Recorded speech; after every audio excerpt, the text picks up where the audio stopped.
I guess I should say welcome, Evan, even though he's a regular here at this point. Evan's been working on a really cool post to try to motivate further research and interpretability and communicate its potential impacts to others. So I'll just let him take it away. Cool. Thanks, Nick. And yeah, thanks everyone for coming. Let's see. Let me share my screen.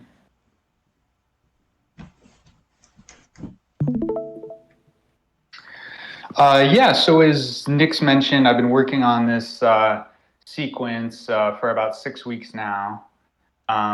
First, I'll just say a lot of people have given a lot of help with this, including Nick and Ryan, who's on this call, and several other people. Also, I was taking the AGI safety, getting a bit of feedback there from someone. Sorry, RB, could you mute? Awesome. Thank you. Thanks. Yeah, also this is serving as my capstone project for the AGI Safety Fundamentals curriculum. So about this sequence, so it's called Interpretability Research for the Most Important Century. And that's a reference to Holden Karnofsky's Most Important Century blog series. And it's directly answering this more recent post he had on the important actionable research questions for the most important century. So if you haven't seen this, it's kind of a series of high-level questions about AI alignment, strategy, and things like that, which we have only really vague notions of so far. You know, things like how difficult is alignment? These are questions which, you know, he talks about. If we had clearer answers to these really ill-defined questions, it could make a big difference to AI safety funders, knowing where to allocate money, how to do it.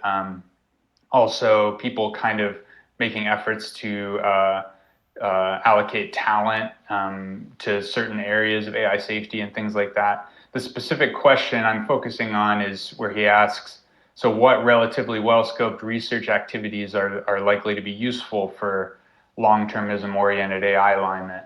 And so I'm just trying to make the case that interpretability research is one of these activities. I don't think anyone else has tried to answer this question yet, so it's kind of the first one, and you know, hopefully giving starting the conversation and maybe providing a bit of a template or some criteria that where these you know, different research activities can be compared side by side. But I'm just focusing on interpretability and trying to kind of explore the case for that. So right now, this is 2 posts. They're both drafts, which they're unpublished, but I'm planning to get onto the alignment forum and Less Wrong in hopefully the next couple weeks. This first one is just an introduction to the sequence, explaining kind of some of the stuff I've just explained now.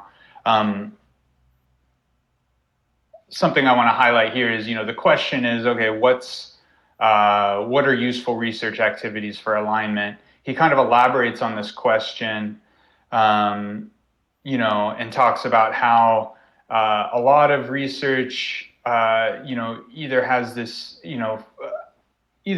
issue where it's really difficult for people to ramp up on it. You know, there's a lot of it requires taking on an unusual worldview or something like that. Or it, you know, maybe it's hard to see how directly it can apply to like the most important parts of the alignment problem. And so he's hoping to find, you know, research activities which are both very valuable to alignment and which we could, you know, are kind of straightforward to onboard people to. Those are kind of the focus points of the question, and that's what I'm trying to argue for with interpretability. This second post is where the meat of all this is right now, and it's only focusing on the question of the kind of that sub-question of how is interpretability relevant to alignment and the hardest parts of alignment. I haven't, it'll be a later post where I talk about, you know, the properties of interpretability for kind of onboarding people, and is it straightforward to like throw a lot of talent at this research direction, basically? So let's get into the post number 2, which, as I said, is the meat of this right now. So here, exploring how is interpretability relevant to hardest, most important parts of alignment. I borrow from Evan Hubinger's kind of 4 components of alignment. There's outer alignment, inner alignment, training competitiveness, and performance competitiveness. A lot of people here are probably familiar with those, but just a quick kind of refresher. Outer alignment, if you got your model to optimize for the base objective, if you got it to optimize for what you're trying to optimize it for, would you like the result, or would it kind of go off in some catastrophic direction that you didn't think of, or something like that? Inner alignment is, okay, how do we actually get the alignment to pursue a certain goal? Just because you train it with an objective in mind doesn't mean it actually learns to optimize for that objective. There's an influential series called paper and blog post series, Risks from Learned Optimization, which talks a lot about inner alignment, problems of deceptive alignment, other kinds of pseudo alignment. It's a really interesting paper, and we talk about a lot of those issues here. These last 2, training competitiveness, might be the least familiar or least intuitive, but basically I like how he breaks up competitiveness into these 2 components. Training competitiveness is, let's say, imagine you're some AI lab and you have a lead over the other AI labs, and you're looking at what kind of advanced AI proposal to implement. Okay, so what are the training costs of this, these different proposals? And if you if you implemented a certain one, like let's say you try to do imitative amplification or something like that, it could be any number of proposals, but would would the training process be so costly, require so much compute, et cetera, that you would throw away your lead over the AI labs if you actually try to implement that?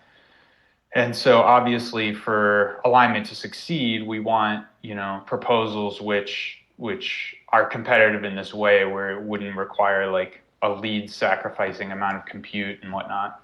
Performance competitiveness is more intuitive. It's what you would think of just, if you had an AI that was implemented in a certain way you're trying to implement it, would it actually have, be able to fill the economic niches that people want for AGI, and be competitive capability wise with other kinds of AIs that labs are building. So how does interpretability impact these alignment, these important parts of alignment? Sorry, actually, there's another sub question. Which of these is the hardest? So I'm considering these to be the important parts of alignment. I think which one is the hardest is a little more complicated. There's a lot of proposals which are aligned but not competitive, or they're competitive but not aligned. I also observe that inner alignment is particularly a struggling point. For example, there's this other influential post by Hubinger going over like 11 different proposals for advanced AI. And from my reading, none of these, he talks about how these could end up being inner aligned. None of them are inner aligned today, like using technology that we have today. And there's a big dependency on interpretability, and kind of implicitly and explicitly throughout that post. So I think that inner alignment is particularly hard, and there's been maybe less work on it. So I'll be operating as though inner alignment is kind of the hardest part, but we still pay attention to the other 3 components, because it's also hard to just find one which has all of these properties simultaneously, of being both kinds of alignment and both kinds of competitiveness. So interpretability's impact, as I was saying, I think it has a lot, and we'll be talking about that, especially on inner alignment, but indirectly on outer alignment and performance competitiveness, quite often throughout these scenarios we're going to talk about. I think sometimes it creates more friction on the training competitiveness side when you start implementing like advanced interpretability tools and processes. Training gets more complicated and costly. So that's one thing to flag with all this. Although in some ways it can make it better too, as we'll see. There's some, things you could argue that are important for alignment that I don't really consider here. I'm kind of assuming we're in like a prosaic AI alignment world, which means that AGI will basically look like a scaled up version of today's deep learning systems with not some extremely radical leap in terms of, a completely different kind of paradigm of developing neural networks or ML. I also don't really address the embedded agency problem, except insofar as we talk a little bit about Alex Fintz's ground for optimization, which has some bearing on it. There's a lot of governance and strategy problems, which you could argue are important for alignment that mostly I don't address here. We touch on it a little bit, but mostly this is about technical alignment, technical solutions to the alignment problem. Okay, so now we get into the main part of this, where in trying to argue that interpretability is relevant to these difficult parts, the main exercise that I do is this one which Holden suggests in kind of the list of questions, which is to visualize the best case. And so if you just imagine that like interpretability wasn't constrained by financial resources and it had tons of researchers working on it, like how far could we get with interpretability research? Because we want to be able to show the limit of what it could achieve, so that when this is compared to other kind of research activities by funders and whatnot, they can see, okay, we're kind of making the strongest case, and they can compare the strongest case of both and what's realistic. Here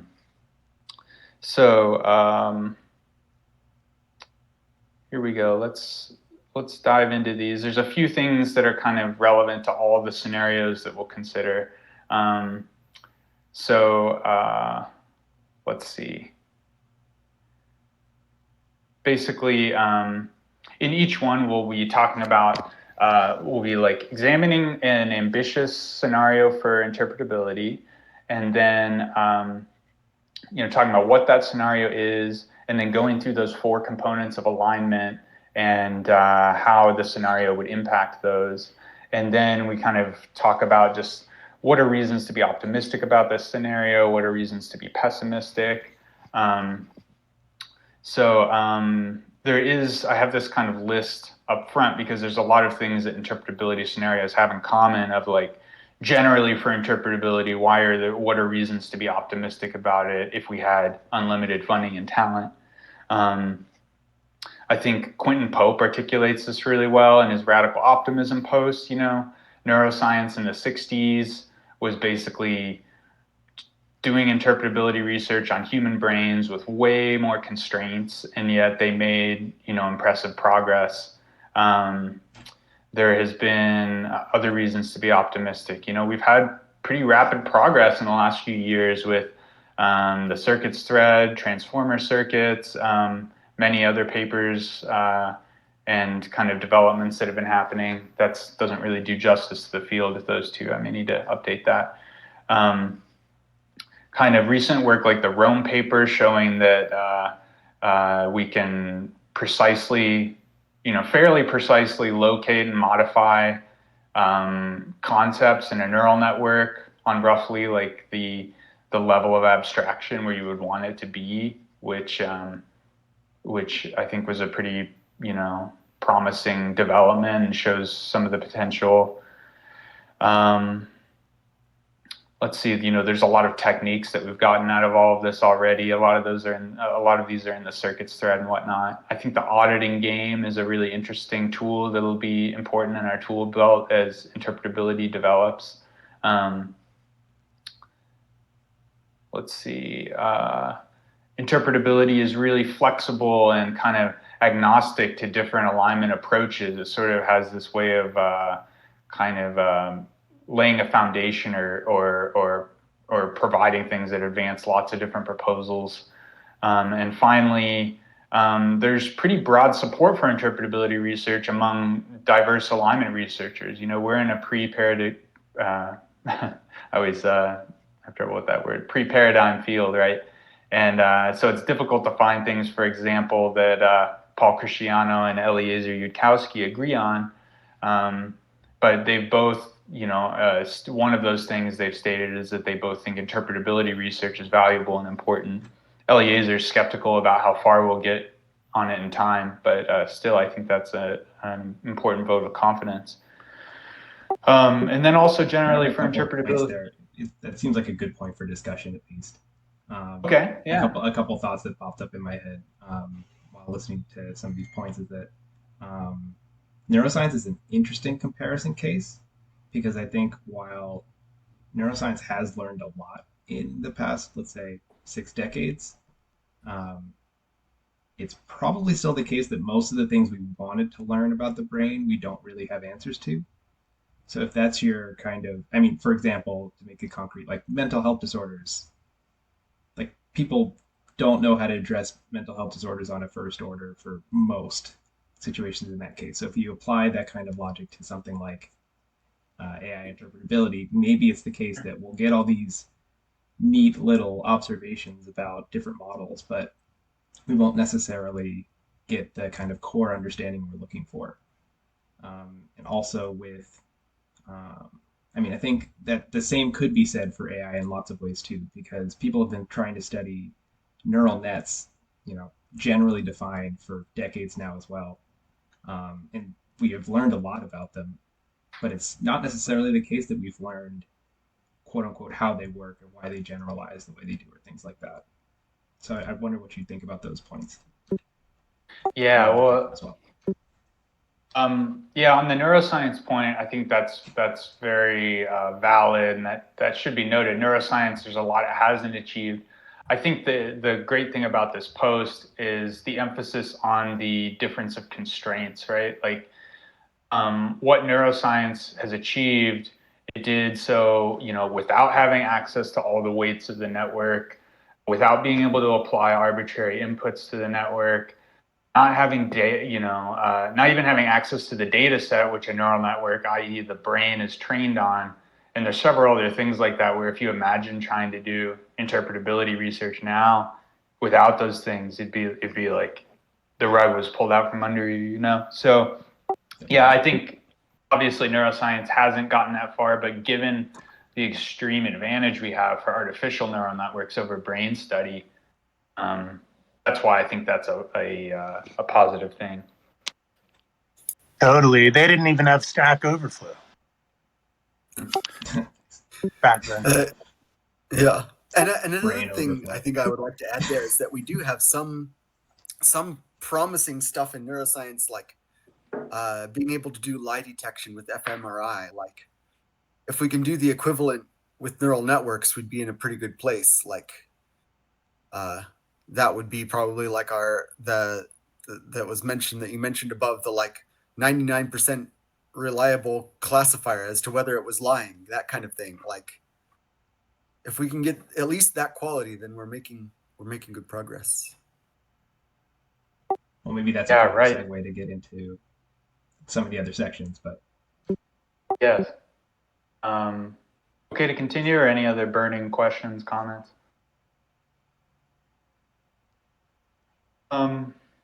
Okay, so those were kind of reasons to be generally optimistic about interpretability. Let's talk about reasons to be pessimistic, even if it had unlimited funding and talent.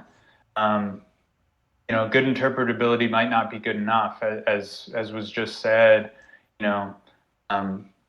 We could be proud of ourselves if we made a 99% accurate AI lie detector, but that 1% of risk may be unacceptable, given the stakes of deploying AGI.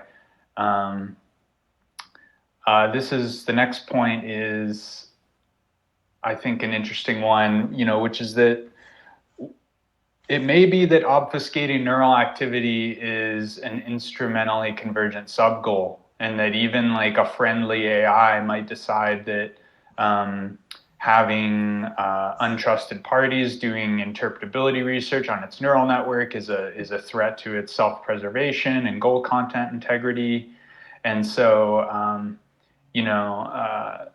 outside, even if you assume it doesn't have access to its own kind of neural network to kind of scramble things or make things difficult that way, there's strategies could employ. One that's been talked about is gradient hacking, which is a particularly pernicious problem if we encounter it. Another one that I came up with, here's kind of a silly example, but illustrates it well. If the AI had a policy like, every time I do something sketchy, I'm going to also think about happy humans. And so that means, if we're studying the neural network, it could make it a lot more difficult to see what's going on, because we're like, wait a minute, we thought this AI was doing this, but it was, actually doing this other thing. A more realistic policy, even if it was a friendly AI just trying to protect itself, it might say something like, okay, at random intervals of 200 to 500 milliseconds, I'm going to think a random thought, and just to kind of throw off and confuse any potential neural interpreters. So we don't know if this would happen, but it is a risk, something that we may be able to address by incentivizing transparency, although those signals can be gamed. Maybe doing interpretability early in training, starting it rather than kind of waiting to do it on fully trained models, can address this in large part, but this is a serious concern. Moreover, this recent paper on undetectable backdoors shows that, some kinds of ML models, like ones based on random ReLU, there's no efficient way to detect, planted backdoors, which implies that, other kinds of serious problems could be undetectable in an efficient way.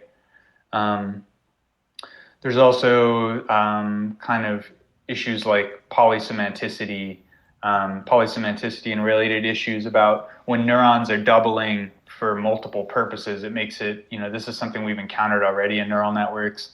It makes it a lot harder to do mechanistic interpretability when neurons have multiple purposes. But if we resolve this problem by training neural networks to only have monosemantic neurons, they may be uncompetitive. Let's see, a couple more reasons to be generally not bullish on interpretability. There's been a lot of progress in early vision, language models, game playing models like chess for interpretability. But, there's a lot more to research, and future domains could be a lot more complicated. There's no guarantee we'll keep making this kind of progress.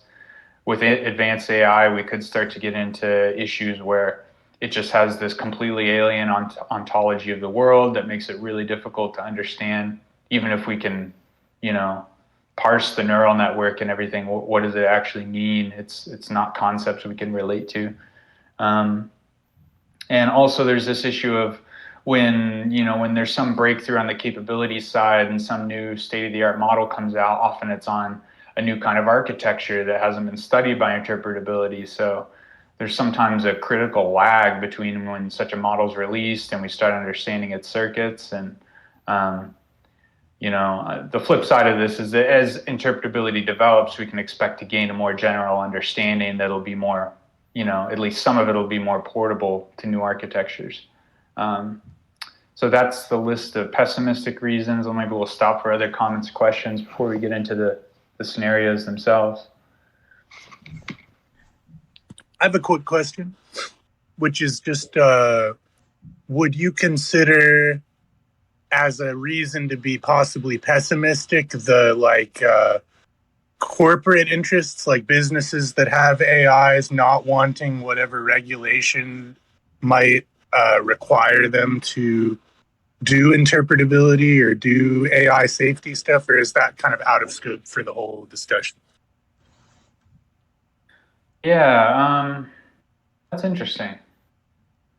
Not sure what I think about that. Anyone else?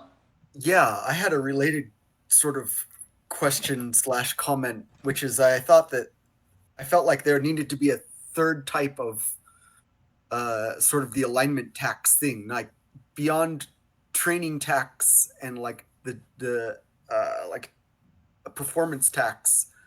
I feel like there's separately the like delay of deployment tax if you're doing like spending time putting money into doing interpretability research before using your new model.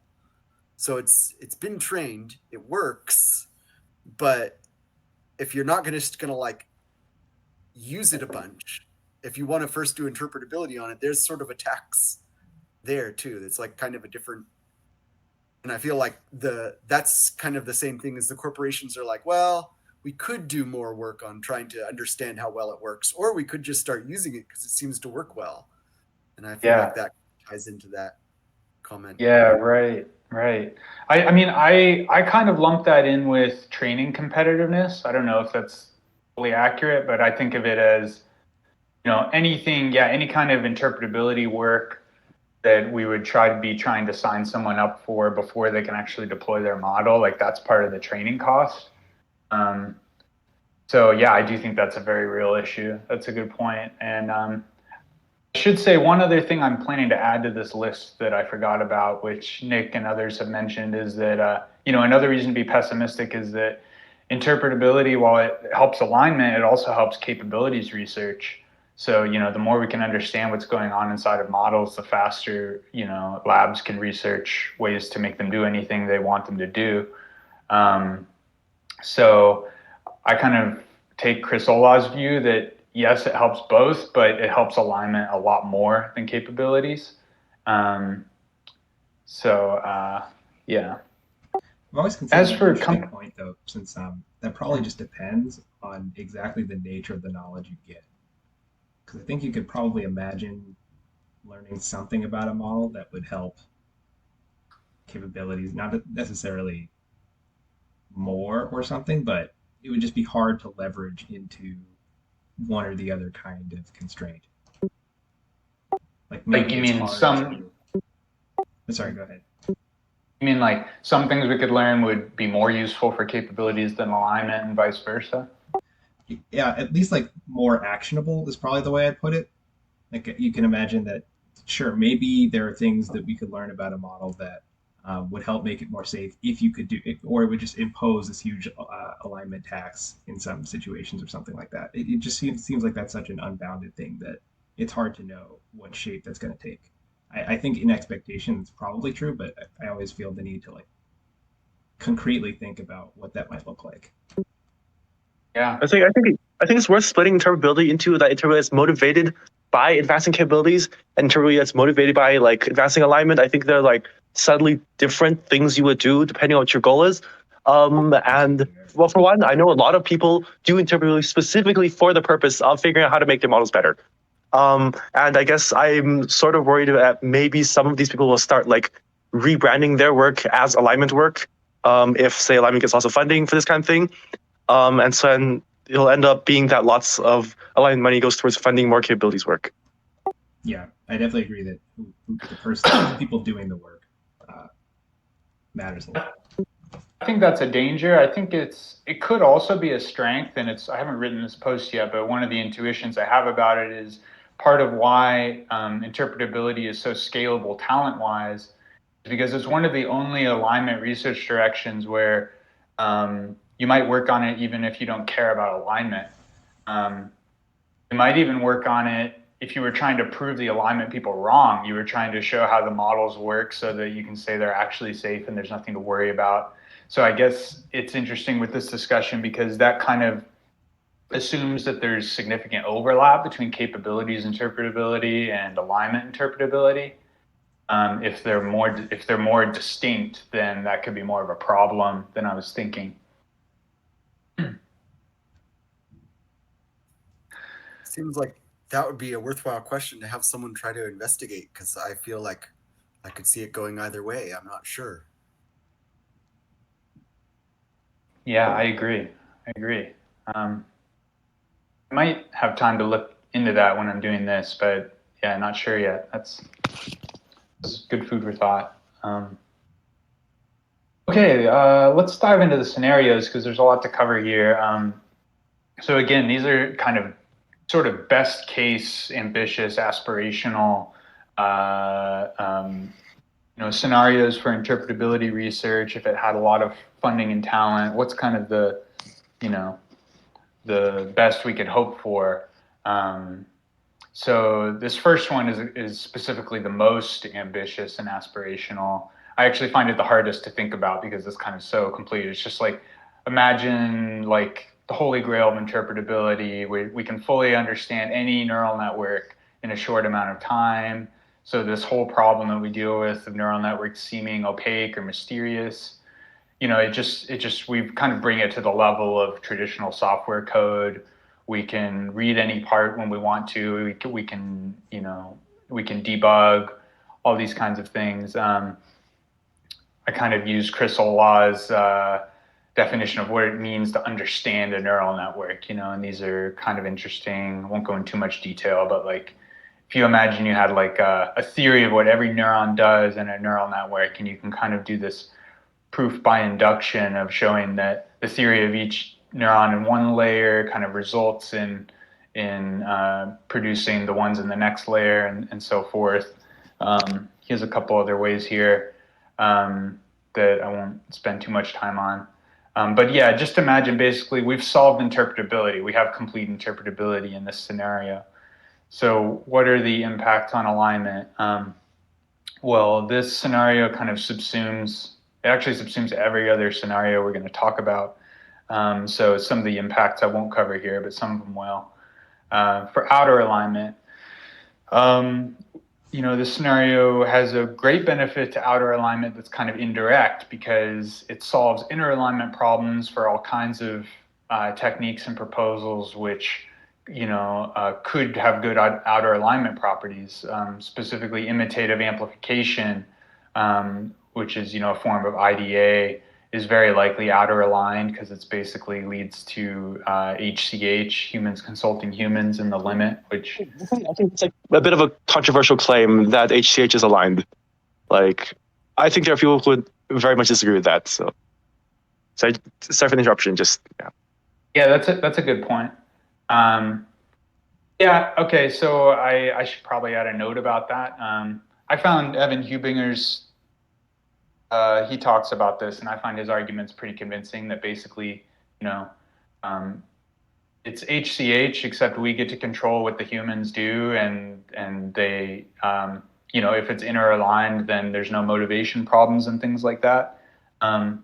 Anyway, it's one of the proposals that's, I think, is very likely to be outer aligned. Thanks for bringing that up. But I kind of rely on that assumption in other scenarios too. But anyway, it's not the only one. There's a lot of other techniques which could be outer aligned, which this enables. Approval-based amplification, narrow recursive reward modeling, debate, market making, multi-agent systems. This is one of the few scenarios where we can imagine actually realizing microscope AI in a real way. There's also STEM AI and imitative generalization. This is another one of there's a couple more scenarios where we can imagine getting what we need for imitative generalization, but not all of them. Also this, if we have full interpretability, we can imagine it's plausible to verify myopia, which also has, many people think that it has like outer alignment benefits because it basically allows you to create agents which don't have, instrumental convergence because they're only focused on the very next reward in the current step or episode. outer alignment, as I touched on, the reason outer alignment is helped by having full transparency is largely because transparency directly solves all these inner alignment issues. We can address deceptive alignment, proxy alignment, other pseudo alignments. If we have full access to the neural network, maybe I should qualify this. We may be able to address suboptimality alignment. That's a tricky one. That's about what if the model is behaving aligned just because it has some kind of misunderstanding about the world or some constraint on its compute or something like this. We have kind of a better hope of addressing it in this scenario where we have access to everything it knows. But that's a tricky one throughout this paper. There's also robustness techniques like relaxed adversarial training and intermittent oversight, which are like fully empowered in this scenario. If you imagine the overseer being able to do any kind of transparency it wants. That can be coupled with a lot of these techniques I just mentioned, like imitative amplification, reward modeling, debate, etc. What about training competitiveness? This is one of the scenarios where I think it could enhance training competitiveness quite a bit because you can, with full transparency, you can catch problems much earlier. It avoids a lot of costly training time or you're training models that don't turn out the way you want them to. Although there's also, probably a high compute cost of running these interpretability tools as well, and some, human time cost. Although a lot of interpretability could be automated. Let's move on to performance competitiveness. So with full transparency, we, this could also be directly enhanced by, finding performance inefficiencies in our neural network, which we are just totally oblivious to when we're treating deep learning neural networks as black boxes. This also, performance competitiveness is indirectly benefited, like with outer alignment, because we've made inner alignment. We've kind of solved inner alignment for a lot of these techniques, like approval directed amplification, debate, market making, recursive reward modeling, multi-agent systems. These are all techniques which are more likely to be performance competitive. Sorry. Let's talk about reasons to be optimistic about having this holy grail of interpretability. There's, once we scale up understanding of low-level circuits, it's possible that we can, we'll understand a lot of what we need and we can kind of automate a lot of the scaling up. There was a comment by Paul Cristiano about this that I need to find the link to. But the universality claim from the circuits thread, we don't know if that's true, but if it is, then interpretability research could accelerate rapidly. It seems like there's obviously it has to go very far in this scenario, but it could accelerate very quickly if the universality claim is true, and there's a lot of kind of commonalities between neural networks and different circuits. Could you remind us what that means? I feel like every time I've read it, I've reminded myself to look it up, but I've never actually done it. Yeah, the universality claim is basically that, a vision circuits kind of naturally emerge in similar ways or something, or generally that similar kinds of circuits do, so when you understand them in one network, that understanding is portable to other networks. If that's true, then we can learn much quicker with interpretability, but if every neural network is doing it differently, then it'll be more of a slog. Thank you. Is there a difference to the natural abstraction hypothesis here? Is there a mention of it? Is that what you said? No, a difference. Sounds the same. Interesting. Yeah.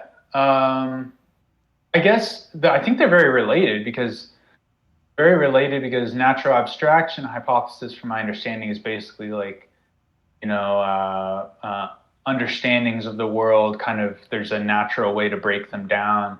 So I guess maybe there are two sides of that same coin, where natural abstraction is focused on the concepts and the universality claim is focused on the neural circuits. And the way I'm thinking about it right now, universality seems even a bit stronger. It's not even that the concepts that you're looking for are the same, it's that you'd probably be looking for them in similar ways. So I could probably figure out a dog detector or how to build the dog detector in a couple different ways. But if they're similar patterns of how those things emerge, that's stronger than just having dogs be a useful concept in the first place. Nice. Yeah, just wrapping up the reasons to be optimistic about scenario one. There's some, I thought there was a reasonable kind of sketch, at least, of how we might get here in one of Hubinger's posts of kind of using architectural transparency to sort of incentivize the model to be, especially modular, and then we kind of can have its world model and optimization processes separate. Well, there's more details here I won't go into, but that's just another reason to think like, okay, there's actually ways you can imagine maybe possibly reaching this someday. And then all those general reasons about interpretability apply here too. Reasons to be pessimistic, well, there's all the general reasons we talked about before, the 99% lie detector not being good enough, etc. There's also the fact that interpretability could be highly, what if it turns out that the knowledge isn't portable? And I guess this is maybe a little bit redundant with one of the concepts earlier, but if interpretability is very constrained by differences between platforms and architectures, and there's so many different kinds of neural architectures to look at and whatnot, it just seems really difficult to ever have this kind of full understanding of any arbitrary neural network. It's like that seems like a challenging proposition. So that was kind of the most aspirational. I find the following scenarios a little easier to talk about. Obviously, they're not quite as good as that, but some of them are still very good and a little more concrete and have interesting implications to explore. So scenario two, reliable MESA optimizer detection and precise goal readoffs. So in this scenario, we don't achieve that full understanding, but we gain two key abilities. We can detect if our AI is a MESA optimizer, and we can read off what its goal is, what its objective is. I kind of branched this into two scenarios. In the weak version, we can detect whether it's a MESA optimizer or not. But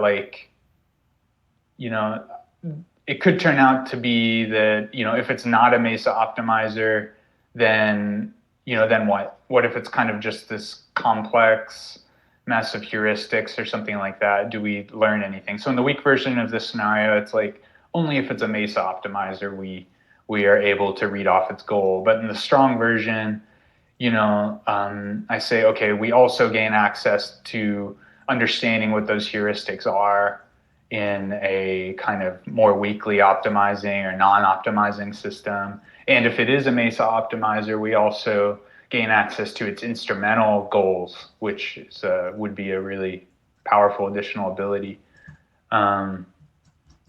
So we should probably, if this scenario is employed, we should probably check for these things like MESA optimization early in training, as we mentioned once before, especially in case obfuscating neural activity is instrumentally convergent. So impacts on alignment. This again subsumes a couple other scenarios we'll talk about, but not all of them. Again, in this scenario, we have large indirect benefits for outer alignment. Imitative amplification, again, which I say is I think there's a strong case that it's outer aligned, and there's a number of other techniques which could be outer aligned, like approval-based amplification, reward modeling, debate, market making. and so on. I have this appendix where I kind of go into more detail about the implications on each of these techniques for each of the scenarios. Some parts of it are rough, but it helps clarify some of these. Let's see here. Oh, right. So in the strong version of this scenario, we also enable imitative generalization, which in that proposal, we if you're not familiar, it's also called learning the prior, and it kind of involves this process of like once you have a model that is untrusted but does basically what you want to do, you need to know how it's thinking about the world, what its heuristics are, or its goals, and then you can kind of retrain a model based on a pruned version of those or a corrected version of those. One that a human has validated. So just by having the primary goal in the weak version of this scenario, we don't necessarily gain that, but with the strong version of this scenario, we should be able to. With inner alignment, so having goal read-offs, we helps a lot with inner alignment directly. We can verify that our AI's terminal goal matches what we're trying to train it for. We can catch deceptive alignment, most dangerous forms of pseudo alignment. Lots of techniques are enabled by this. Basically all the techniques. We don't gain probably enough to do like microscope AI because you need like really good interpretability for that. But debate, all these IDA techniques, multi-agent systems, STEM AI could become more viable. Suboptimality alignment, as I said, still is a tricky problem here that may not be solved. So I think more needs to be written about suboptimality alignment and how much of a problem that's really going to be, because that's a hard one to solve in my analysis here. Let's see. We might hope that we could catch that with the strong version of this scenario, but again, it just doesn't seem totally sure. Let's see. Training competitiveness. Similar to scenario one, we can catch training iterations. We can fail faster and more safely with them by knowing what's going on with the goals of our model and its MESA optimization status. But we still have other issues, like we're adding costs to training. There's also this problem of like, just because we can check that our model is inner aligned, Donald Hobson brought up this point of like, okay, you could just be repeatedly training models and never getting one that's inner aligned. So that could be very expensive. So you actually need to have ways to train a model that becomes inner aligned and not just be able to verify it. But this helps a lot, being able to actually verify once you get there. It also supports a lot of those techniques which are more training competitive, like approval directed amplification. Let's see, performance competitiveness. Similar to outer alignment, lots of indirect benefits from supporting performance competitive techniques, or ones that seem likely to be performance competitive. Lots of the IDA forms of techniques besides imitative amplification, which could possibly not be performance competitive. STEM AI, multi-agent systems. The strong version supports imitative generalization, as we talked about. That could be performance competitive. So let's go on to reasons to be optimistic about this scenario. Also, I noticed we're coming up on the hour here, and there's still a lot to cover. I wonder, Nick, what's the kind of time I should be shooting for, I think presentations often go over the hour explicitly, but generally not longer than 2 hours. And as always, people are free to hang out for as long as they'd like. but how much more do you think you would need to cover what you want to? Yeah, probably I think I'll speed this up and skip over some more details, and we should be able to get through it in like by an hour and a half, Okay, that sounds pretty reasonable. And then questions after that, and Sure. comments and discussion. Yeah, I think the hard limit is in 3 hours ish. We've got another reading group, so that's I think that's it. Okay, cool. I really hope we make that one. Yeah. Well, I'll do my best, but no promises. So let's see. So reasons to be optimistic about this goal read-off scenario of MESA optimization. There's some pretty compelling arguments that competitive AIs will be MESA optimizers, which is often something people are concerned about. But in this scenario, that has a benefit of the weak, we can use the weak version of this scenario where,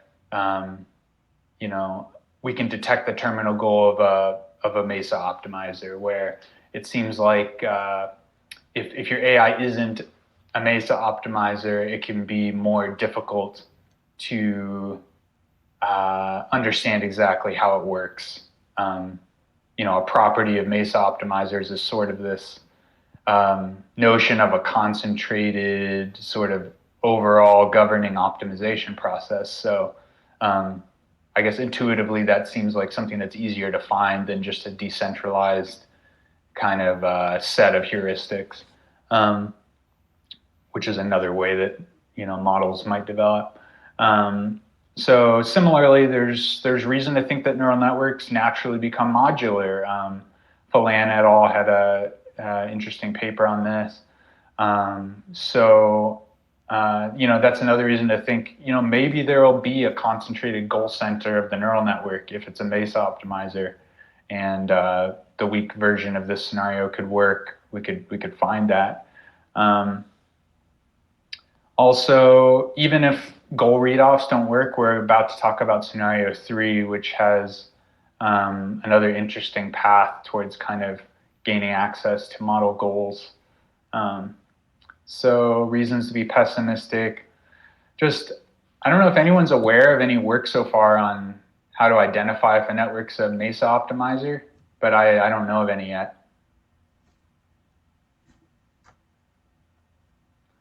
I don't either. Also,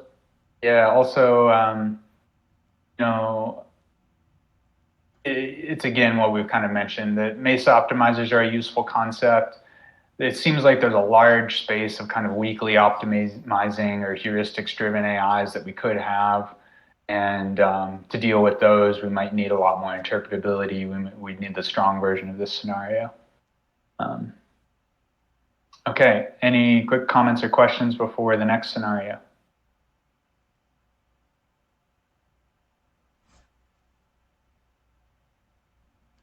So let's get into lie detection, which someone already gave a nice foreshadowing about earlier. Quick comment is that next week I'll be talking about my toy MESA optimizer. So maybe that will help people come up with a MESA optimizer detector. Fascinating. That's exciting. Okay.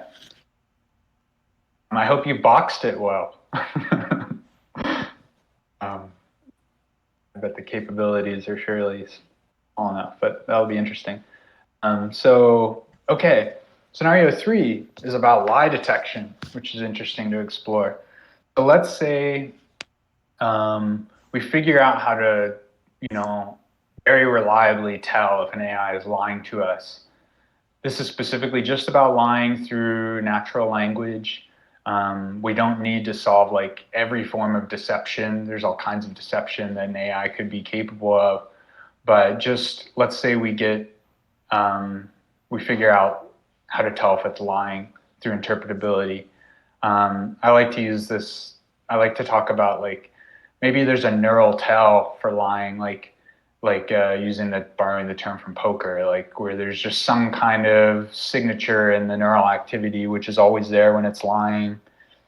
We don't know what this would look like if it's there, but maybe it's like there's a part of the network that corresponds to, the true world model, and another part that corresponds to kind of a hypothetical world model, which you would expect to be activated if an AI is like writing fiction or, maybe exploring really uncertain territory. But if it knows something, maybe it would be in this kind of,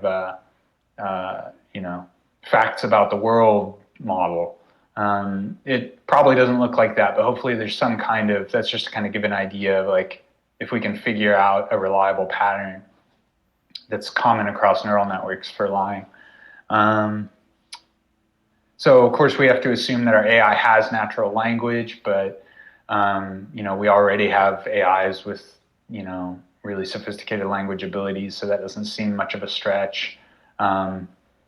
It also kind of assumes that AIs have like coherent beliefs, which we'll talk about a little bit more later. You could imagine having an AI which has beliefs about the world, but it doesn't always operate based on those. So what are the implications of having a reliable lie detector via interpretability? One is that, we can incorporate this to training, and we can have like empirically honest AI, like one that just never tells a lie, or, at least, maybe it rarely tells a lie, but we can tell when it does. There's a lot of capabilities we gain from this, which we'll be talking about. One of those is you can ask the AI about what its goals are, right? And then this kind of could unlock, similar abilities to scenario 2, which we talked about, which having direct goal detection. Here we could have indirect goal detection by having an honest AI where we ask it about its goals. However, just because an AI is honest, it might not know about its goals. I think in advanced AI, there's a good chance it would. Also, just because it's honest doesn't mean it knows everything, doesn't mean it doesn't make mistakes or is negligent or could possibly have inconsistent beliefs. Obviously, as we get into like more advanced AI, we expect it to be better at things. So, but just don't assume that everything. It could also try to mislead us. Kind of using weasel words. You ask it a question, and it sort of is finding ways to tell the truth, to meet the letter of the law and say something that's literally true, but misdirects you. I think we could solve this by kind of almost carefully, if you had an AI which was slightly misaligned in this way, you could kind of interrogate it, ask it very carefully under the lie detector, all kinds of meanings of a question and follow-up questions. It would be pretty tedious, but like we could do this, might be able to automate a lot of that. So that you can, in effect, and the result is you can ask it questions, and if it answers the question, you know that it's honest. But there's still an issue of what if it doesn't answer the question, right? So there's this, famous problem in alignment right now called eliciting latent knowledge, or ELK. Let's explore this question as it relates to the lie detector. It doesn't directly solve ELK, but I think it may provide the means for a solution in some cases. You can see this, I'll explore this like using debate. I think a similar example applies for market making or approval directed amplification. And it relates to myopia. So let's imagine we don't know the nature of the AI we've trained, but we're trying to figure it out. Here's how it would go if it was myopic. And we don't know before the debate if it's myopic or not, but we're trying to, understand. So the debate question we're going to ask it is like, what's the first debater's terminal goal? And if it's myopic, then the debater just wants to win that debate, right? If it has per episode myopia, which is what it probably needs for the debate game. So it would just tell you because it wants to win the debate. If it answers it first, it wins. And the second debater, normally in debate, the second debater would try to come up with a convincing lie. But if it knows about the lie detector, it would probably just concede to save time because it knows that we would catch any lies it has. But it's interesting if it doesn't know about the lie detector, if we could somehow prevent it from knowing that we have that, what things would look like. But anyway, so in this case, first debater's the winner. It won the reward it was seeking myopically. We also learned that, okay, as well, this is kind of implied by the next possibilities, but this kind of implies to us that it has myopic cognition. Let's see. And we also, if it's myopic, you have a solution to elk, because it's always going to want to tell you the answer to win that debate. But what if it's non-myopic? Well, there's a couple ways this could go down. One is like maybe the zero-sum rewards of the debate incentives still work in your favor. It's less clear, or maybe, so let's say the first debater declines to answer about what its terminal goal is. The second debater might still kind of defect and from cooperating with the other debater and say like, well, I know its goal because, in the debate game, the debaters are usually copies of one another. So it just says its goal is to, whatever its non-myopic goal is. In this case, we say it's trying to win as many debates as possible. And then we run our lie detector. We're seeing that the second debater isn't lying. So now we know what the goal of this AI, and that it's non-myopic. It has this goal that that includes things beyond the present debate. But that might not happen. You might get into a situation where the AI has some long-term goal, and it knows about the lie detector, so it just declines to answer the question. It's not going to tell you the instrumental convergence issue we mentioned before. Maybe it doesn't want you to know about its goal. So yeah, here they both refuse to answer the question. So anyway, these basically what these scenarios show is that if it's myopic, it's going to tell us exactly its myopic reward. If it's not myopic, it's either going to tell us a non-myopic goal that it has, or it's just going to not answer the question. So this lie detector has turned out to be a myopia verification tool.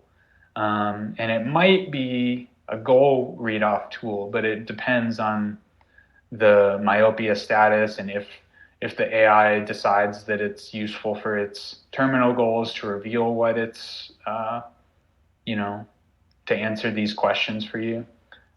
So in this case, with the non-myopic AI, and the lie detector, we don't have a solution to elk. We don't have like a guaranteed way to get information out of it. Kind of depends on the goal. It kind of depends on just how this plays out, this uncertain questions about how non-myopic AIs behave in this kind of situation, which is an empirical question, I guess, and one that should be explored further. Is there a question? Yeah, I have a quick question. So why would the non-myopic AI not just give the myopic expected goal if it wanted to outsmart the lie detector or something? I probably missed a piece. Well, it could, but this is all assuming we have a 100% reliable lie detector. I see. Okay, so we're starting with that assumption. Yeah, exactly. If we're not in that world, it very well could lie about that. Okay. Yeah, since we do, then, if the AI knows that, it knows there's no point in trying to lie about that. Right. So yeah, that's basically, there's a little bit more complexity to these. The AI might, give a really complicated answer about what its goal is, and we have to sift through that, or it might say that's kind of a nonsensical question, and we have to answer all these ask all these follow-up questions or something. But it kind of boils down to these this dynamic of these different possibilities for the debate. So there we go. We have our lie detectors turned out to be a reliable myopia verification tool, which we'll talk about more in one of the other scenarios. And depending on the myopia status, it might be a goal readoff tool. and depending on these other things about goals, about how non-myopic AIs behave. So that is a summary of this scenario, what it is. Going over the impacts quickly. Outer alignment. It depends on whether we can train a myopic AI or not. If we do, then it has the right incentives to tell us about its goals, which, as we talked about in the previous scenario, is effectively a check for deceptive alignment and many other inner alignment issues. These could come up with, likely outer aligned solution or techniques like imitative amplification. Similarly to scenarios we've discussed before, there's all these other techniques which might be outer aligned too, like approval-directed amplification, debate, STEM AI, reward modeling, etc. Imitative generalization is interesting where, if we get a forthcoming AI, a myopic AI which would naturally tell us everything we want to know, or a non-myopic one that I guess is aligned enough or has that tendency, then we can also realize that imitative generalization technique, because we can, really thoroughly question it and learn about what its priors are and its understanding of the world. It might be possible to implement that technique as kind of a implication of this lie detector. If the AI is non-myopic, you probably want to incorporate this question about its goal into the training, so that you just, if the AI refuses to answer about its goal, then that's a penalty, and so that we actually get one who does talk about its goals. In that case, we might be able to achieve results similar to the myopic AI. Inner alignment with the lie detector, as we were saying, we address deceptive. We can, if it's myopic, we can address a lot of inner alignment issues. If it's a non-myopic AI, it's a little more complicated and less clear. Training competitiveness. This supports some of the techniques like approval-directed amplification, which are likely to be training competitive. Several other techniques which might be as well. Let's see. Yeah, but this lie detection requires messing with the training process a lot and adding significant burden to it. So there are some questions about, this could make proposals less training competitive too. And then with performance competitiveness, right, we support techniques. This enables a lot of techniques, this lie detection, especially in the myopia case, which could be performance competitive. The approval family of techniques, debate, market making, reward, and then recursive reward modeling and multi-agent systems, I think, are likely to be performance competitive.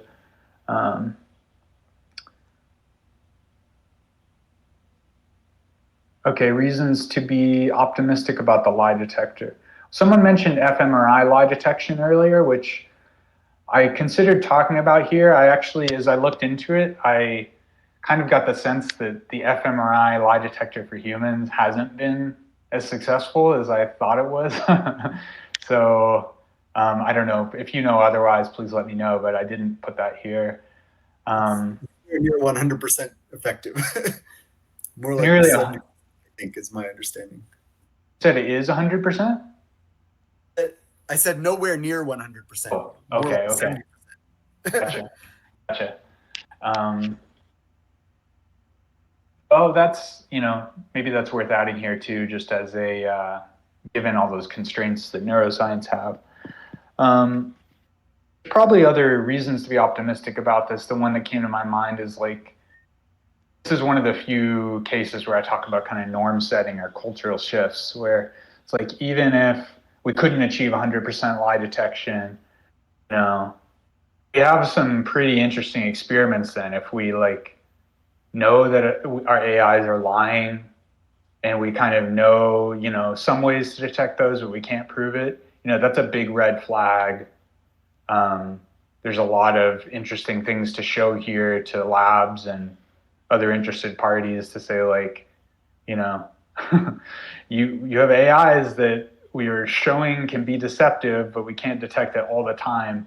I feel like there's a good case that we could get some coordination in that, some slowdown, or some real interest in addressing those kinds of threats. Reasons to be pessimistic about the lie detector scenario. It's kind of this empirical study of lying. I'm kind of hoping there's a universal neural tell for lying, like we said, but what if there's not? And what if we have to train these low-level AIs to lie in order to study their circuitry while they're lying, which is probably okay, but it's nerve-wracking.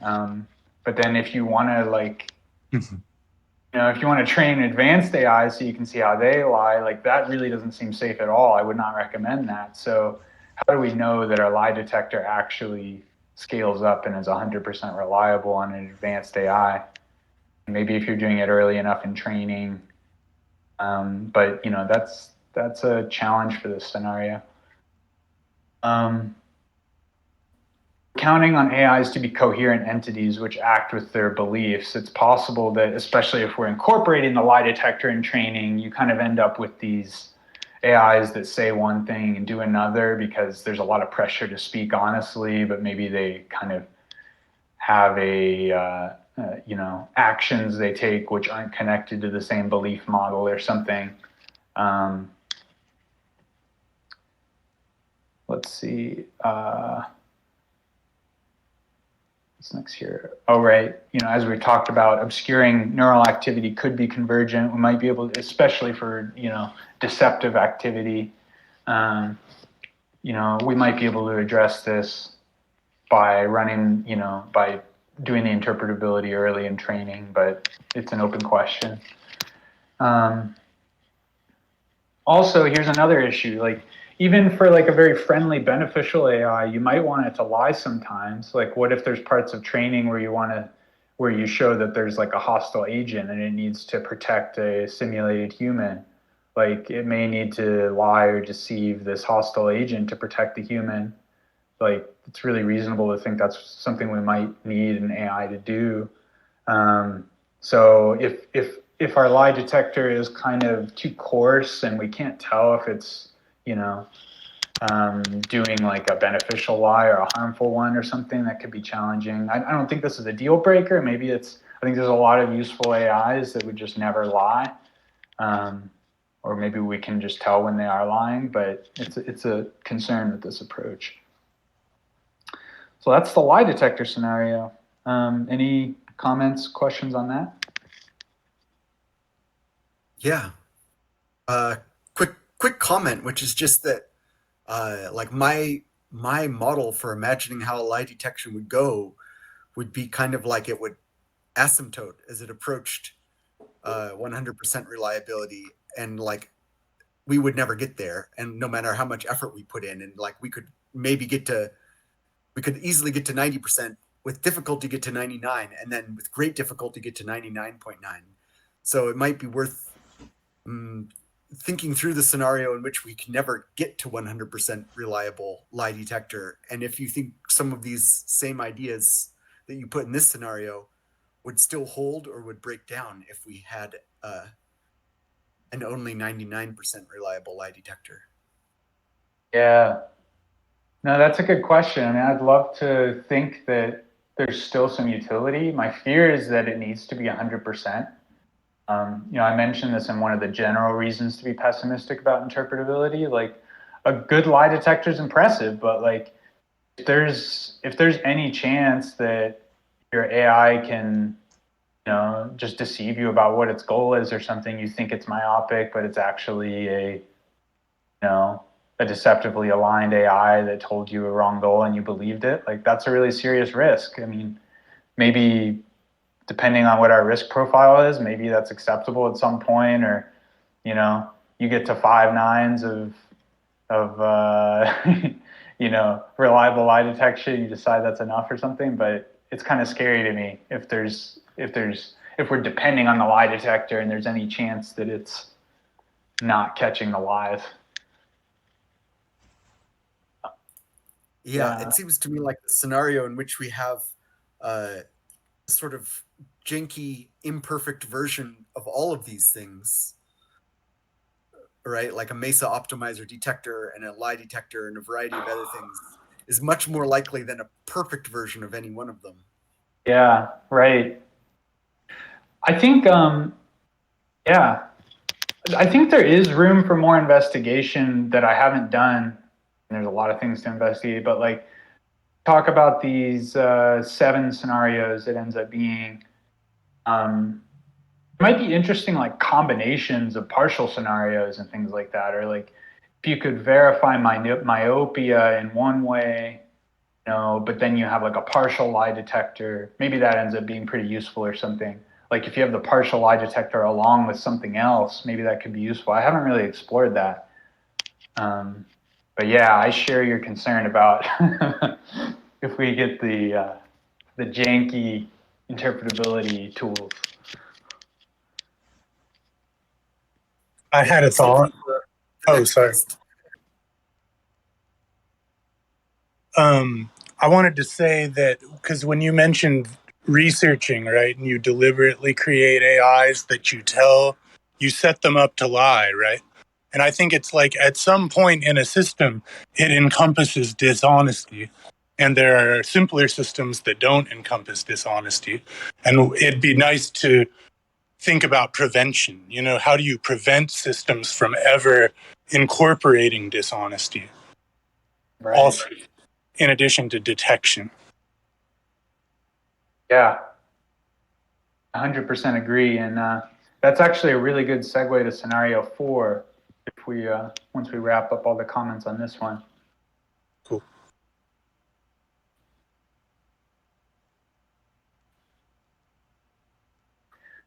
Okay, yeah, we'll move on to scenario 4, which is about myopia verification. We talked about how the lie detector could be one way to verify myopia. There could be pure interpretability ways to do this. And, myopia is still kind of I think, fertile ground for research, what it means, different kinds of myopia, etc. And the reason this is relevant, is that, Ryan was just saying that myopia, that, the seeds of dishonesty and deception, like, can we prevent it rather than just trying to detect it after the fact? And, myopic cognition, if we can get an AI that really just cares about like the reward of this training step or this training episode,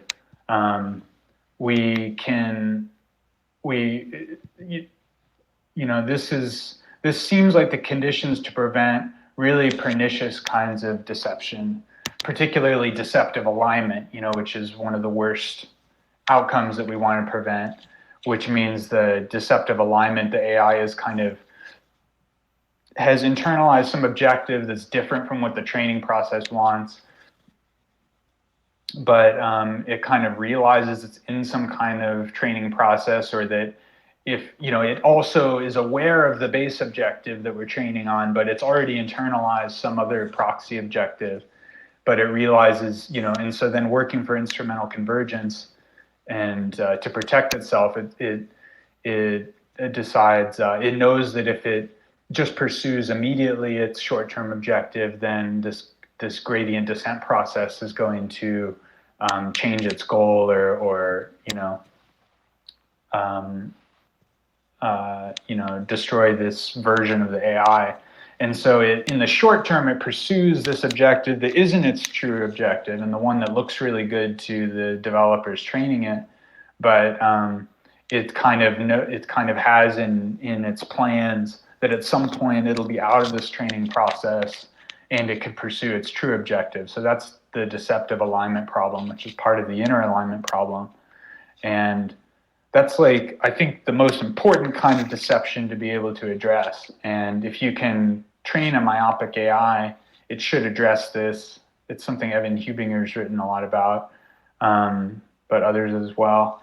So, and myopia is also useful, relatedly, because a myopic AI just doesn't seem like it would have instrumental convergence. It only cares about, right now or the next reward.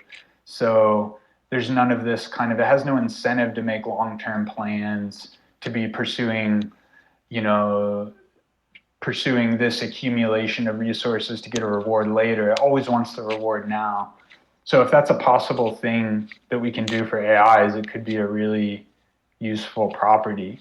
And so this scenario is about verifying myopia, because people talk about ways you could incentivize myopia, different training processes, but it's like there's no foolproof way to do it unless just by training alone. Like, we also need a way to verify it and ensure that we've actually trained a myopic AI, because otherwise there's always a risk that it's a deceptively aligned AI that's kind of just passing the test, or scoring well in our training and whatnot. So we don't know what this will look like. I mean, there's many different kinds of myopia to talk about. The main ones I talk about are per step myopia and per episode myopia, talking about kind of the current training step and episode. And if you're unfamiliar, kind of in reinforcement learning, these terms are about like the steps are kind of the most atomic unit of discrete time in for example, the debate game or some other game of structure that an AI is involved in. And an episode is kind of the longer period containing steps, which periodically resets. So like in debate, after the entire debate and all the arguments are made and a winner's declared, that's the end of the episode, and then we have a new episode. So is there something in the neural circuitry where we can verify that like the AI is only making plans within the current step, or that is there some kind of circuitry that encodes its time preference, and it just has this really extreme time preference to always want now, and then something a la like the Rome paper, maybe you could even manipulate this piece of circuitry and just set the time preference to be what you want, or, there's different ways this could look. And I don't claim to have explored all of those, but just this scenario is all about, we have some way to verify that our AI is myopic. And, there's a pretty compelling argument I won't get into, but it's about that per step myopia would be easier than per episode myopia to verify. So I branched this into a strong and weak version in this scenario, where the strong version is we get both of those, per step and per episode myopia. And the weak version, we only get per step myopia. So let's go into the impact on alignment. Again, as we said, we prevent deceptive alignment if we have verified myopic AI.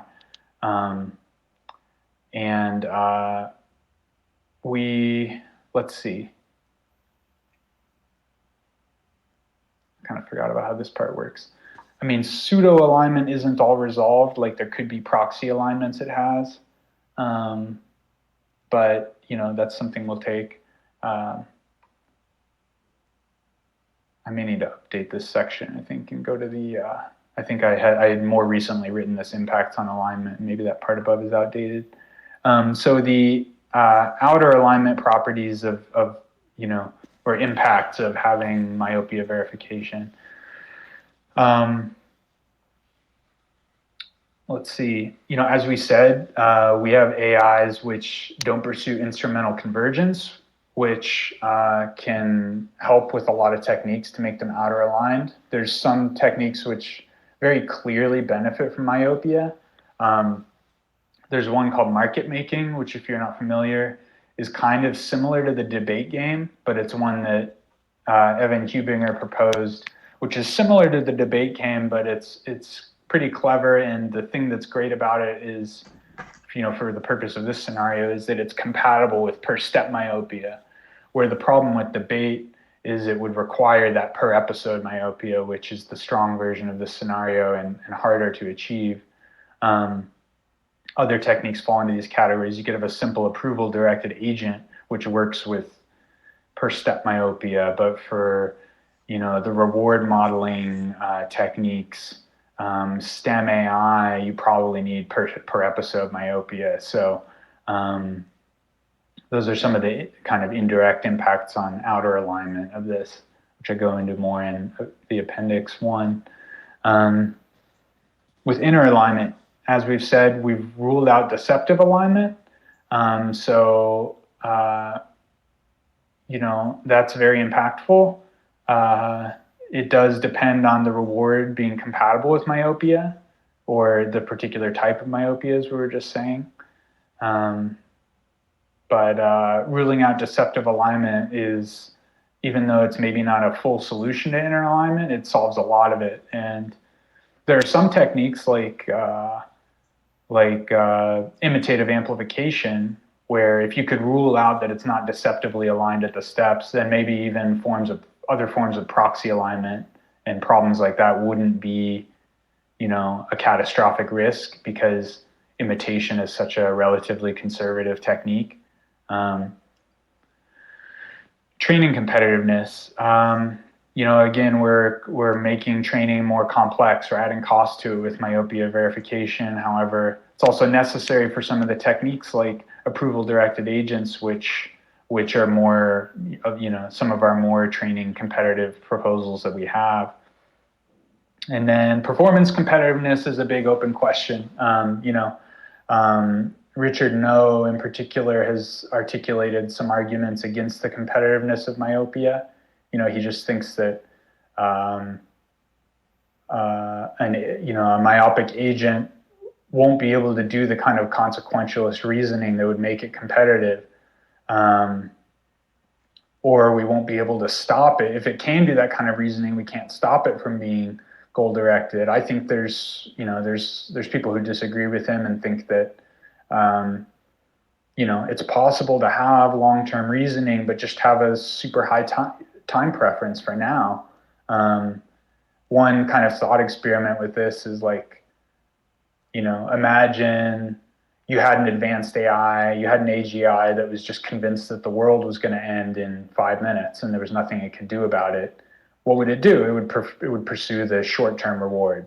It wouldn't be long-term planning. So it's is there some way to achieve that kind of AI even if the world isn't going to end? I think we shouldn't rule that out. It's a possibility, and it could be a really, it'd be a really promising ability if we could have that. Reasons to be optimistic about myopia verification via interpretability. Well, Richard No, his main article talking about myopia, it mostly argues against myopic training. Myopic cognition, as there's multiple comments in there which kind of talk about how, okay, well, this is about myopic training, but, if we can verify myopia and have myopic cognition, a lot of the arguments don't apply. I single this out because it's kind of one of the prominent arguments against myopia that I've found, or the main one. However, just jumping down for a sec, there's also a lot of open problems with myopia, and some of them, they're really interesting, and some of them could be showstoppers. There's problems where even if an agent is myopic, or there's kind of lots of short-sighted agents, they might be kind of doing acausal trading or cooperating with one another across time in certain ways. There's other problems there which you can find at this link, which are, still issues with myopia. Another reason to be optimistic about this scenario, the point we've talked about with obfuscating neural activity. If that's instrumentally convergent, that can be really difficult for interpretability, but with myopic AIs, they don't pursue instrumental convergence. So that's an additional benefit of this approach, is ruling out that kind of risk. You might need to do it early, because a deceptive AI, if it starts acting deceptively aligned before we are doing the checks, it could obscure its neural activity before that point, or maybe even find some way to have decoy myopic circuitry or something. But this is an interesting benefit of myopia is addressing this risk. Let's see, the other reasons to be pessimistic, I talked about one. It's difficult to create competitive agents. It may be difficult, right? That's an open question. I think there's possibilities that could be. I think market making is a particularly interesting proposal I encourage you to look at that if you haven't seen it, but it's a question, and it's the formula for a question answering oracle that explores lots of sides of arguments and stuff with the per step myopic constraint.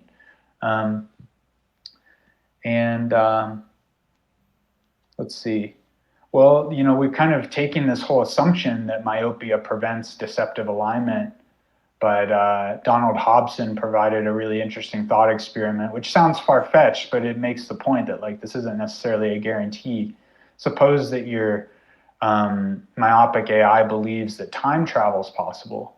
So, normally it would only care about the present reward right now, but it really believes that time travel is possible. So it develops a deceptive alignment strategy so that it can get to deployment, take over the world, build a time machine, and then its plan is to go back to that episode with the reward that it really cared about and set that reward to infinity.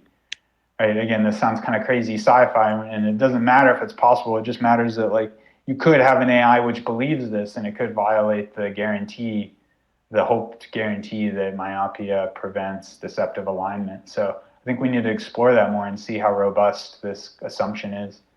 But I do think it's at least for a lot of cases, myopia seems pretty good at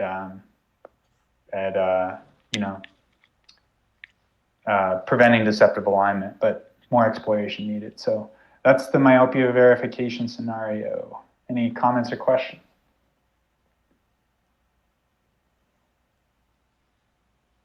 I had a comment about myopia, which was that you talked about short time preference, first of all, and I guess specifying the goal, right? But let me see. I don't know. I have to think a little more. I don't think I have a coherent question. Sorry. No worries. Let me know when you think of it later. Anyone else? Sure.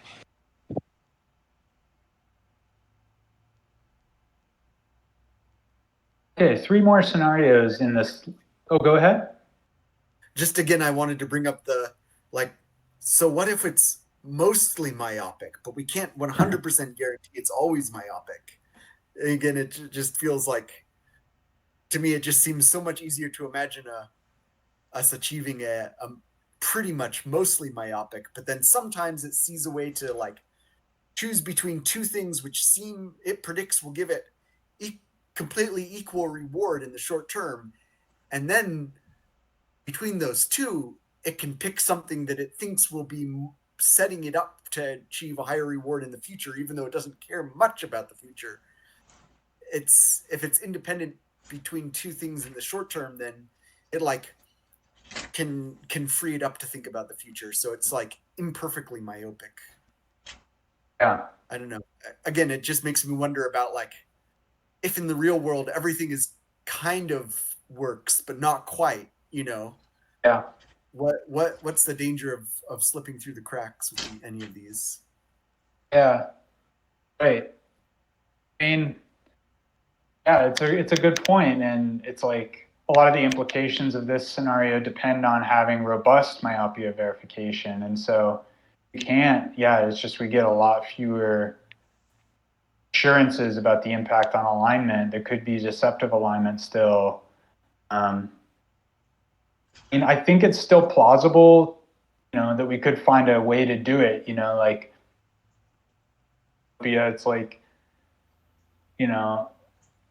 it's not that far-fetched to imagine there's a notion of the training steps in the circuitry, and you just need to make sure it's never making plans beyond the current training step, and maybe be checking that frequently or something. or the time preference circuitry, where if it's just hard coded to an extreme time preference, you know. But yeah, as you say, I mean, it's hard to get it totally reliable, and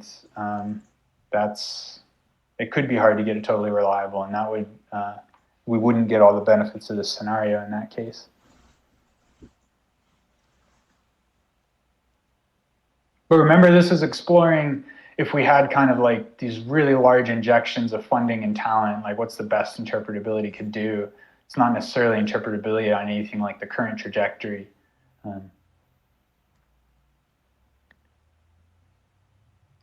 Anything else on myopia verification?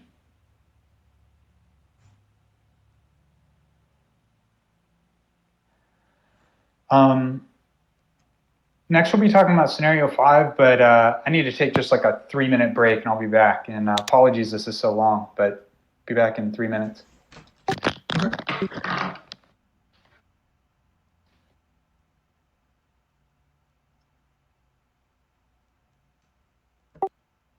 Perhaps let's see, maybe an interim discussion topic. Do any of these scenarios seem, particularly unlikely? Like, are there other ways to think about these things that are things that haven't come up yet? Any lingering thoughts? Ryan, you also had that question. This is probably a good time to articulate what you were thinking before. Yeah, I remember what I was thinking. Thank you. I feel like any kind of agent would have some context. So it's got recursive goals, right? I mean, you hope that it can make a short plan and execute it step by step, even if it's myopic, right? Even if somehow its context is contained and we are assured that that was the base goal, is the true base goal.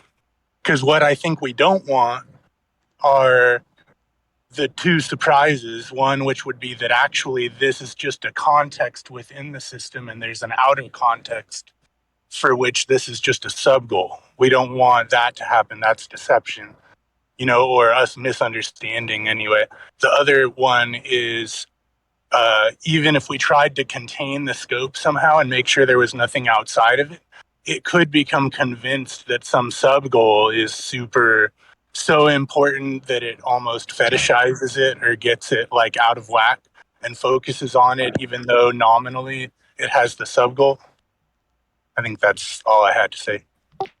Okay, so just to try to reflect back what you're saying, I think you're saying that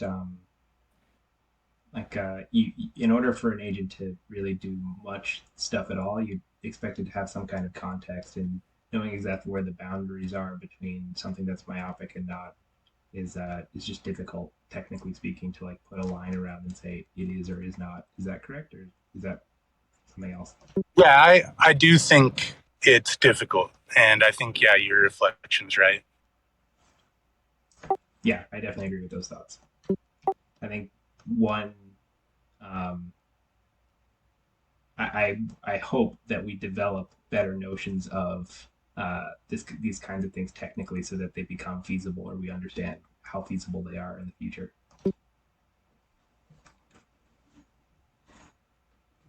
Agreed.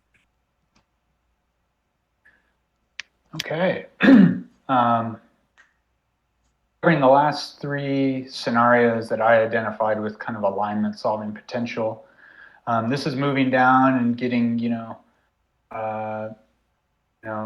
I consider these to have alignment solving potential because they still, at least you can see some techniques that are promising that they enable or whatnot, but we start to be having less like a total empowering of everything, all these different alignment techniques and whatnot, as we've seen in some of the others scenarios. Scenario 5, locating the AI's beliefs about its observations, which sounds kind of convoluted and weird. Beth Barnes wrote about this idea, and it's basically about relaxed adversarial training and the conditions we need to make relaxed adversarial training robust. And relaxed adversarial training is, focused on catching unacceptable behavior in an AI, early on, solving deceptive alignment and other kinds of catastrophic alignment problems.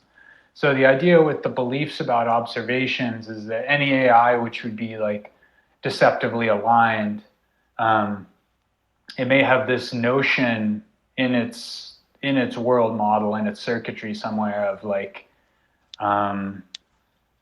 deceptive alignment relied on that point we talked about of like having a plan to defect and start following your true objective once you're out of the training process. So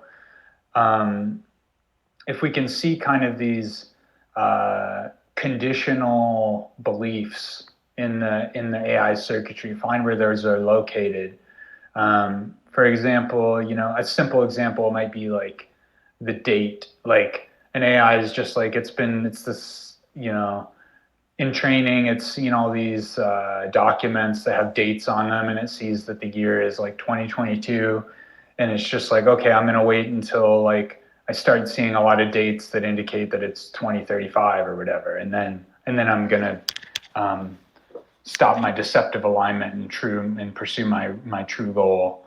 That's like a simple example. There's more interesting, pernicious ones like with RSA 2048 that Paul Cresciano and Evan Hubinger have talked about. But so if we can find where in the AI just like all these beliefs are, and it's like a ton of beliefs, but like then relaxed adversarial training is a technique which could kind of like, we could automate the process of searching over these beliefs, testing kind of, or looking for sort of sets of inputs, which could be dangerous, which, it's called relaxed adversarial training because it doesn't need to find like every exact input. It can find like what's called like a pseudo input or like a range of inputs which have some kind of unacceptable behavior. And if we could find this, where these beliefs about observations are located, then it could likely have what it needs to kind of do that job. You could see this as another means to achieving myopia verification, because if you can search over all the beliefs about observations, and during, relaxed adversarial training is part of the training process. So you penalize the presence of any ones that are, that would cause it to veer into non-myopic reward pursuit. Like that could be another way to verify myopia. So getting into the impacts on alignment of having robust, relaxed adversarial training.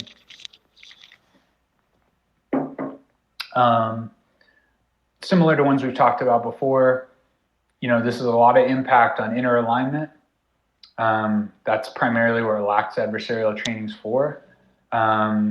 We can address deceptive alignment. We can also catch other kinds of catastrophic alignment problems. So indirectly, that applies to like imitative amplification, approval-based amplification, debate, market making, STEM AI, all of these like have these kinds of inner alignment issues that need to be resolved by something, and relaxed adversarial training could do that.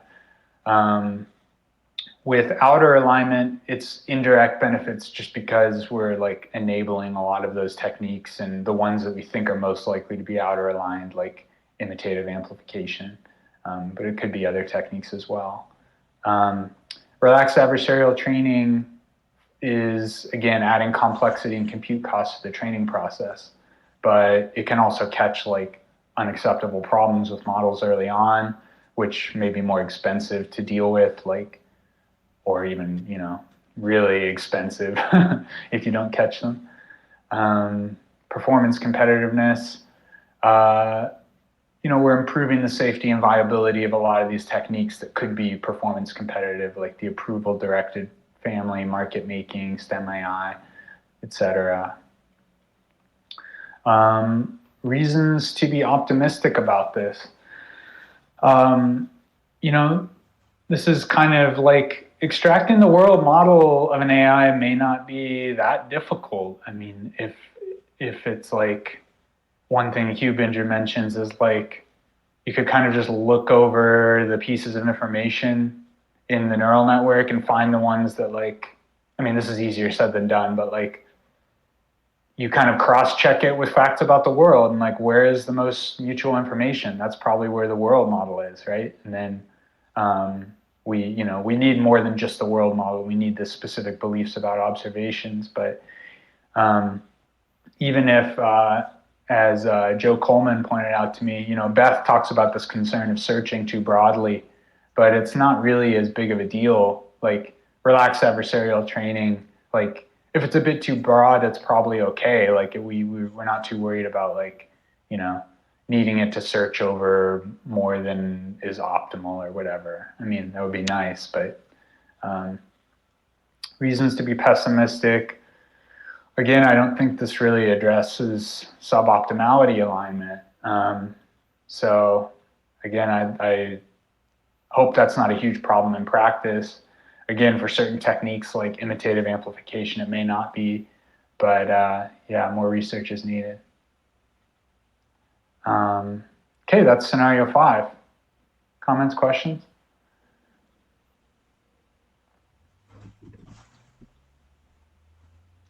Scenario 6, reliable detection of human modeling.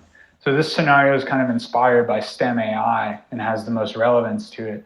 STEM AI, if you're not familiar, is kind of based on this idea of what's often dangerous about AI is the fact that it's modeling humans. So it can find these it can learn our cognitive biases, it can learn how humans can be manipulated and deceived. So what if we had an AI that just only knew about technology or engineering or science, and it really didn't know about humans? We never exposed it to knowledge about humans. Like its capabilities to deceive us would be greatly limited in that case. That's the hope of STEM AI and kind of the proposal. I branched this into 2 versions of the scenario. So here, through interpretability, we basically can detect the presence of human modeling in our neural networks. And you could even integrate this into training as a signal, to kind of gradient away from models that have any kind of modeling of humans or any significant modeling of humans. So in the strong version of this scenario, like we can actually kind of read off details about what that modeling entails, what it knows about humans.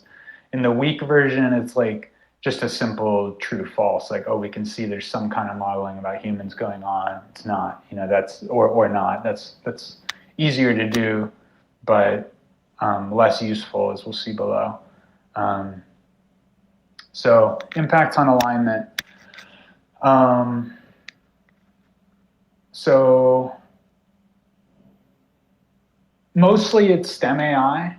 Mostly we enable STEM AI. And so insofar as STEM AI is outer aligned and inner aligned and competitive and whatnot, it could work, especially in the strong version of this scenario. It's really helpful because one of the reasons to be pessimistic here is that it might be just impossible to separate a model of humans from a useful understanding of the world. And Kumar and Garabrandt pointed out, like, even tasks that seem totally unrelated to humans that you might want your STEM AI to do, like at least leak some information about humans. Like if you're designing a mass transit system, if your AI is doing that, this tells you that, oh, this transit system is used by beings that are mobile and maybe they have an anatomy where they like to, where they need to sit on things and stuff like that. I mean, that's kind of a bit of a silly example, but you can imagine how there's all kinds of problems, scientific problems you might want your AI to solve that it would be hard to make it learn nothing about humans from it. So let's see. So that's why the strong version of this scenario is so appealing, because then our STEM AI can be a lot more performance competitive. It can, have,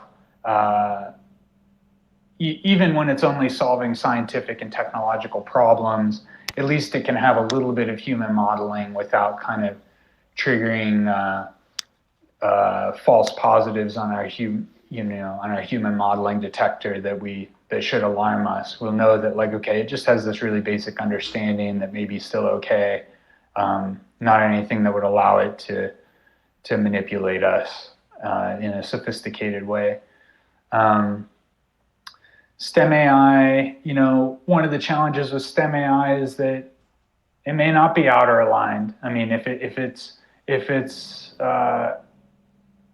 pursuing instrumental sub goals toward whatever technology problems it finds really rewarding to solve, there's all kinds of instrumental convergence problems that could bring it at odds with human needs.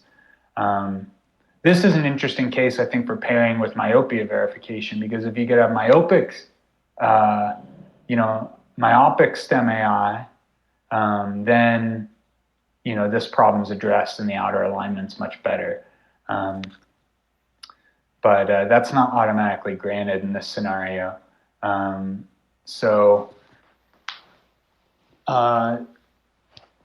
Inner alignment properties of STEM AI in this scenario, it's like, STEM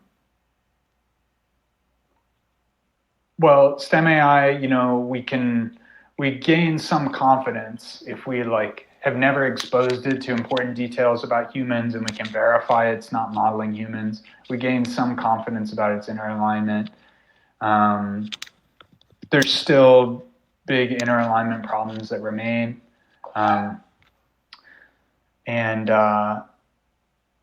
the other thing I want to point out is that the strong version of this scenario, while it's mostly focused on STEM AI, it does have interesting implications for other techniques. Because in the strong version, we can see the extent that our AIs are modeling humans. So for example, in all these kind of approval-directed techniques like simple approval-directed agents or debate or market making and whatnot, our human feedback signals can become a lot more robust to gaming if we can see that our AI is not devoting half of its cognition to just how to convince humans of things that may or may not be true or something like that.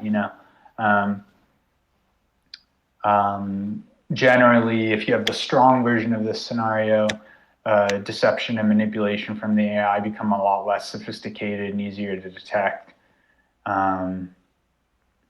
We might just in the strong version be wanting to check that it's not optimizing around certain human cognitive biases, et cetera. In the weak version, I think STEM AI is kind of the main hope. There's not almost any other technique requires some modeling of humans, and so it's just if all you have is the ability to say yes, there's human modeling, and there always is for other techniques, it's not that useful. But for STEM AI, it could be, if to the extent that you're confident about STEM AI, this could, even the weak version of this scenario might be sufficient. There is a issue I want to point out with another reason to be concerned about STEM AI, or an open problem, is forwarding safety guarantees to sub-agents. How do you prevent your STEM AI from ever creating a sub-agent which we may not know about, which does have human modeling? So that's a problem I haven't explored too much, but it's an important one to watch out for with this. Comments in scenario 6 before the next one, the last one?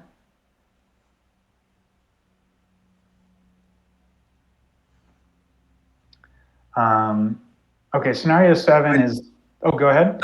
I just wanted to say I have to go. I have some work, but thank you so much for including me, and this was great. It's very interesting and good to meet you all. Thank you. Thanks for joining.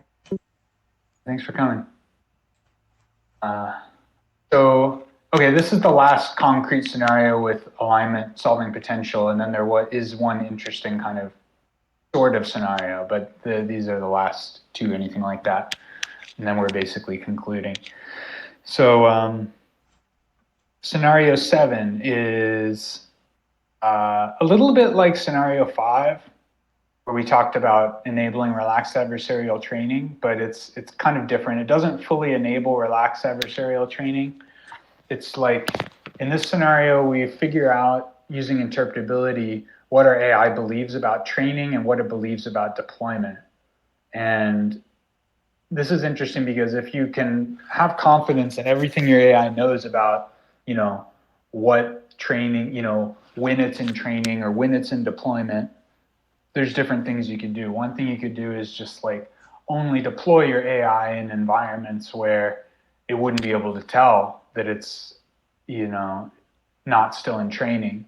And this could be kind of a precondition for, preventing deceptive alignment. If it never knows when it's not in training, that's kind of the simple approach, which doesn't complexify training. But there's another approach where like you actually incorporate this interpretability as a signal into your training, and then such that you're making it do gradient descent towards having like identical beliefs about training and deployment. And that way it kind of like forgets about distributional shift. You have what's called an IID guarantee, so that, that's kind of like a little bit more ambitious, but more versatile and useful. If we could do this, it would, but both of these kind of prevent deceptive alignment. There's other kinds of pseudo alignment that it doesn't necessarily address, but solving deceptive alignment could be a big win. I think it may be sufficient, as I've mentioned, for more conservative strategies like imitative amplification.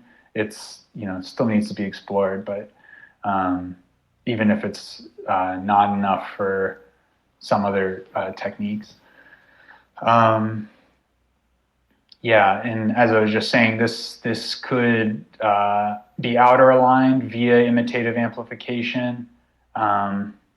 It's a little bit less clear for other techniques because since it only solves deceptive alignment, there's dangerous proxy alignment scenarios, I feel like, for approval-directed agents and things like that, multi-agent, STEM AI, et cetera.